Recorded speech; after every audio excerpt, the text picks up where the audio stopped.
क्या आपने कभी महसूस किया है कि कोई जगह आपको बिना बुलाए बार बार अपनी ओर खींचती है?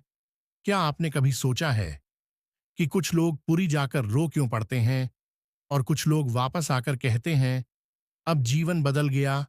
आखिर ऐसा क्या है पुरी जगन्नाथ में?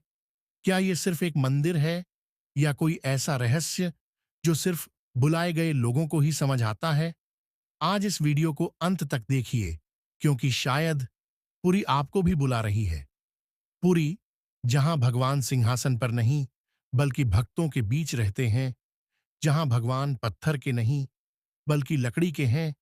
लेकिन सवाल यह है, अगर भगवान सर्वशक्तिमान हैं, तो उन्होंने अधूरा शरीर क्यों चुना? इसका जवाब आगे मिलेगा।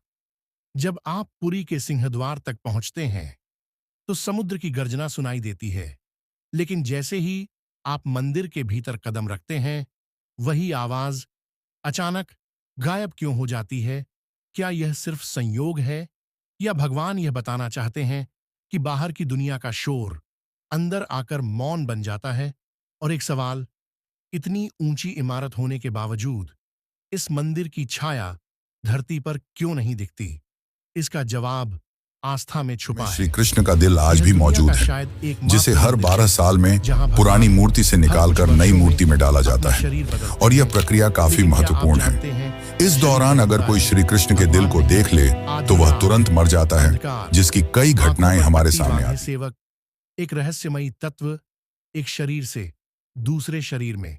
सवाल यह है, आखिर वह तत्व क्या है? क्यों उसे देखने की अनुमति किसी को नहीं? और क्यों यह कहा जाता है कि जिसने उसे प्रत्यक्ष देखा वह फिर इस संसार में नहीं रहा? और क्या आपने सुना है कि पुरी का महाप्रसाद कभी खत्म नहीं होता? लाखों लोग खाते हैं, फिर भी प्रसाद कम नहीं पड़ता। क्या यह सिर्फ व्यवस्था है या भगवान का संकेत कि जो बांटता है वही कभी खाली नहीं होता? और यहां भगवान बीमार भी पड़ते हैं। सोचिए, जो पूरी सृष्टि का पालनहार है, वही जब बुखार में होता है तो भक्त रोते क्यों हैं? साल में एक बार भगवान स्वयं अपने मंदिर से बाहर आते हैं, क्योंकि जगन्नाथ सिर्फ मंदिर के नहीं, हर इंसान के हैं। अमीर गरीब, जाति धर्म, सब मिट जाता है। सवाल ये है, क्या आप सिर्फ मंदिर जाकर भगवान देखते हैं या भगवान आपको देखने आते हैं? अब आखिरी सवाल, और इसे ध्यान से सुनिए। क्या हर कोई पुरी जा सकता है या पुरी सिर्फ उन्हें बुलाती है जिनके भीतर कुछ बदलने वाला होता है?